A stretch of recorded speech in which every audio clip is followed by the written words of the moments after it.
Good morning बच्चों। आज हम बीए पार्ट सेकंड के फर्स्ट पेपर में फ्रांस के संविधान के अंतर्गत संस्थात्मक और अध्यक्षात्मक शासन व्यवस्था का अध्ययन करेंगे। बच्चों, जैसा कि आपने देखा कि ब्रिटेन में संस्थात्मक शासन व्यवस्था है और अमेरिका में अध्यक्षात्मक शासन व्यवस्था है। स्विट्ज़रलैंड में संस्थात्मक और अध्यक्षात्मक शासन व्यवस्था दोनों का ही मिश्रण पाया जाता है। जैसा कि मैंने आपको बताया, फ्रांस के संविधान के में भी जब हम देखते हैं तो वहाँ पर भी कुछ ऐसे गुण हैं जो संस्थात्मक हैं और कुछ अध्यक्षात्मक हैं। तो कुल मिलाकर हम ये कह सकते हैं कि फ्रांस का जो पंचम गणतंत्र है उसमें संविधान द्वारा संस्थात्मक और अध्यक्षात्मक शासन व्यवस्थाओं में से किसी एक शासन व्यवस्था को नहीं अपनाया गया, बल्कि वहाँ की शासन व्यवस्था न तो पूर्ण रूप से संस्थात्मक शासन व्यवस्था है और न ही पूर्ण रूप से अध्यक्षात्मक शासन व्यवस्था है। वहाँ के मंत्रिमंडल में कुछ ऐसी बातें हैं जो ब्रिटेन के मंत्रिमंडल के समान हैं और कुछ ऐसी बातें हैं जो कि ब्रिटेन के मंत्रिमंडल से भिन्न हैं। सर्वप्रथम बच्चों, हमें ये जानना आवश्यक है कि संस्थात्मक और अध्यक्षात्मक शासन व्यवस्था क्या है। फर्स्ट ईयर में आपने इन दोनों व्यवस्थाओं के बारे में पढ़ा था, लेकिन आज मैं पुनः आपको कुछ पॉइंट्स के अंतर्गत बता रही हूँ। संस्थात्मक शासन व्यवस्था क्या है? तो बच्चों, मैंने बताया था कि संस्थात्मक और अध्यक्षात्मक शासन व्यवस्था के विभाजन का आधार कार्यपालिका और व्यवस्थापिका के संबंध है। संस्थात्मक शासन व्यवस्था में कार्यपालिका और व्यवस्थापिका में घनिष्ठ संबंध होता है। दूसरा पॉइंट, कार्यपालिका व्यवस्थापिका से ली जाती है।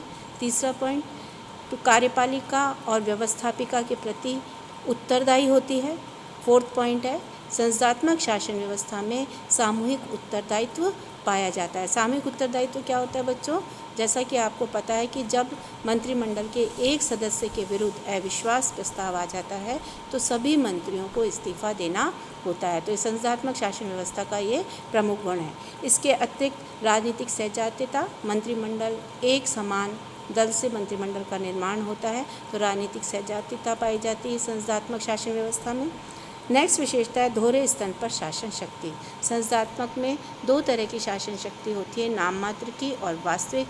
नाम मात्र की शक्ति राजा और राष्ट्रपति में निहित होती है और वास्तविक शक्ति प्रधानमंत्री और मंत्रिमंडल में निहित होती है। तो ये तो बच्चों संस्थात्मक शासन व्यवस्था हो गई। जब आप अध्यक्षात्मक शासन व्यवस्था की विशेषताओं को देखते हैं तो पहली विशेषता यही है कि अध्यक्षात्मक शासन व्यवस्था में कार्यपालिका व्यवस्थापिका से नहीं ली जाती। अब जब नहीं ली जाती तो इनके बीच में कोई घनिष्ठ संबंध नहीं होता। अब जब घनिष्ठ संबंध ही नहीं होता है तो इनमें गतिरोध की संभावना रहती है।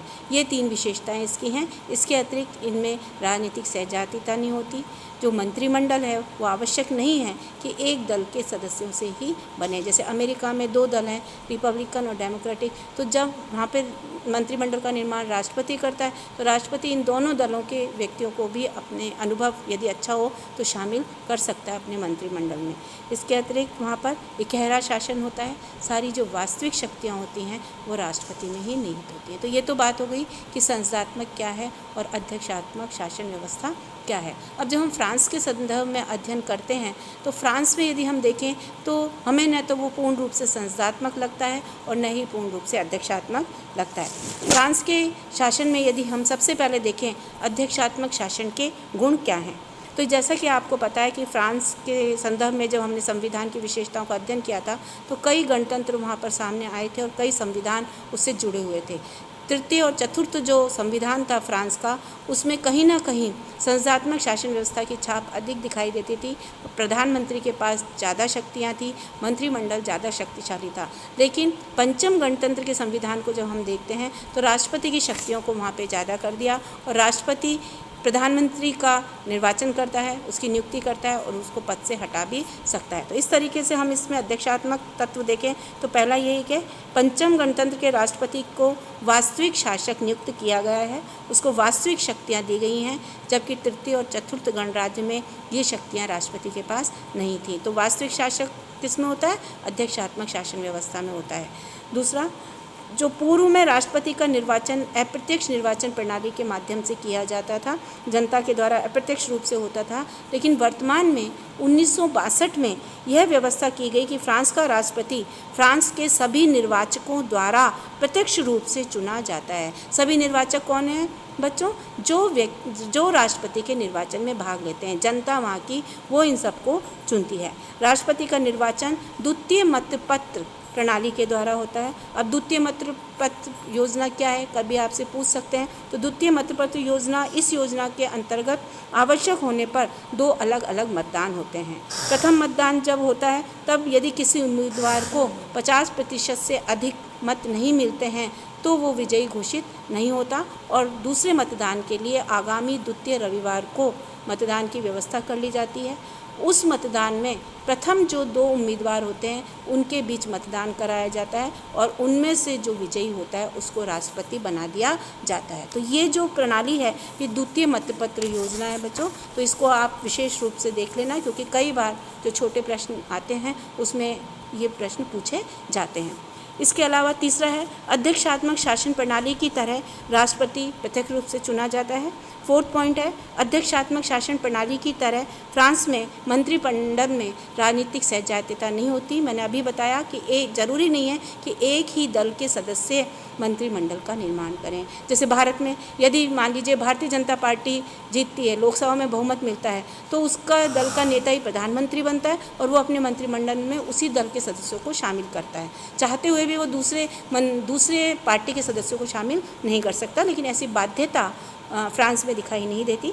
फ्रांस में अध्यक्षात्मक शासन प्रणाली का ये गुण है कि मंत्रिमंडल में सामूहिक उत्तरदायित्व नहीं पाया जाता। सामूहिक उत्तरदायित्व क्या है? सामूहिक उत्तरदायित्व है एक साथ तैरना और एक साथ डूबना। तो यदि एक मंत्री के विरुद्ध कोई अविश्वास पत्र आता है तो सभी मंत्रियों को इस्तीफा देना होता है, जैसे कि भारत में तो वो सामूहिक उत्तरदायित्व है, लेकिन ऐसा फ्रांस में नहीं है। फ्रांस में अमेरिका की तरह ही यदि एक मंत्री के विरुद्ध कोई अविश्वास प्रस्ताव आता है तो सभी मंत्री अपनी नैतिक जिम्मेदारी लेते हुए इस्तीफा नहीं देते, बल्कि वो ही व्यक्ति इस्तीफा देता है।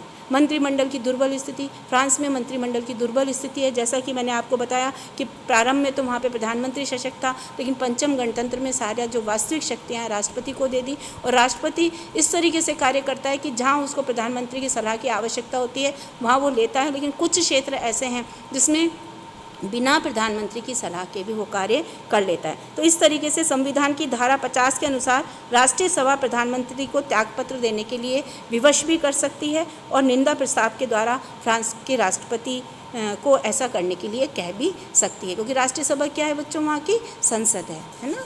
जो फ्रांस की संसद है उसको राष्ट्रीय सभा कहते हैं। तो ये तो अध्यक्षात्मक तत्व हो गए जो कि हमने देखे। अब हम देखिए संसदात्मक व्यवस्था के क्या गुण उसमें दिखाई देते हैं। पहला गुण यही है जो कि मैंने अभी आपको बताया कि पंचम गणतंत्र के द्वारा राष्ट्रपति को जो अधिकार दिए गए ये पूर्व में तृतीय और चतुर्थ गणतंत्र में प्रधानमंत्री के पास थे। प्रधानमंत्री और राष्ट्रपति दोनों में ऐसा संबंध स्थापित होता है जो कि संसदीय शासन व्यवस्था में देखा जाता है। आज भी वहाँ पे कहने को प्रधानमंत्री दुर्बल है, लेकिन कुछ ऐसे विषय हैं जिसमें राष्ट्रपति बिना प्रधानमंत्री की सलाह के कार्य नहीं कर सकता। तो ये वहाँ का संसदात्मक तत्व है। दूसरा, फ्रांस के मंत्रिमंडल की स्थिति ब्रिटेन के मंत्रिमंडल से कम अच्छी है, और अगर देखा जाए तो अमेरिका का जो मंत्रिमंडल है उसके बीच की है। तो ब्रिटेन और अमेरिका दोनों के बीच की स्थिति में है फ्रांस का मंत्रिमंडल। फ्रांस का राष्ट्रपति मंत्रिमंडल की बैठकों की अध्यक्षता करता है, उसको आहूत करता है, और वो किसी भी मंत्री की नियुक्ति भी कर सकता है, उसको पद से हटा भी सकता है। प्रधानमंत्री से वो इस संदर्भ में सलाह ले भी सकता है, और कई बार वो स्वयं विवेक से कार्य भी कर सकता है। और कहने की बात नहीं है बच्चों, वहाँ पे फ्रांस में प्रधानमंत्री का जो नियुक्ति है वो भी राष्ट्रपति करता है, और उसको पद से वो हटा भी सकता है। 4th पॉइंट है चतुर्थ गणतंत्र के संविधान के अंतर्गत राष्ट्रपति के प्रत्येक कार्य पर प्रधानमंत्री एवं मंत्रियों के हस्ताक्षर आवश्यक थे, लेकिन पंचम गणतंत्र में यह व्यवस्था कर दी है कि राष्ट्रपति कुछ कार्यों पर तो प्रधानमंत्री के प्रति हस्ताक्षर लेना आवश्यक होता है, लेकिन कुछ विशेष कार्य राष्ट्रपति अपने स्वयं विवेक से कर लेता है। उन कार्यों में शामिल है प्रधानमंत्री की नियुक्ति करना, संवैधानिक परिषद का गठन करना और संकट काल की घोषणा करना, इसका निर्धारण राष्ट्रपति स्वयं विवेक से करता है। तो बच्चों, ये तो आपके संस्थात्मक और अध्यक्षात्मक शासन व्यवस्था के संदर्भ में मैंने चर्चा करी। तो हम ये कह सकते हैं कि फ्रांस का संविधान में न तो पूर्ण रूप से संस्थात्मक शासन प्रणाली को अपनाया गया और न ही पूर्ण रूप से अध्यक्षात्मक शासन प्रणाली को अपनाया गया है। नेक्स्ट जो अध्याय है उसमें हम अधिकारों की बात करेंगे।